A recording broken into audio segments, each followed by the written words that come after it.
அண்டம் முழுதும் ஒன்றினுள் அடக்கம்.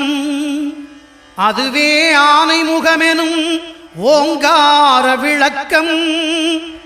சுழலும் கோள்கள் அவன் சொல் கேட்கும். அவனை தொழுதால் போதும் நல்லதே நடக்கும். ஆனை முகனை தொழுதால் நவக்கிரகங்களும் மகிழும். நல்லதே நடக்கும், நல்லதே நடக்கும்.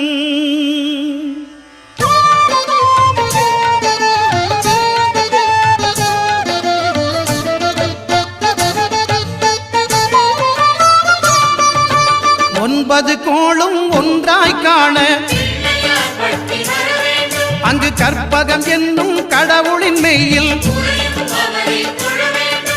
9 கோளும்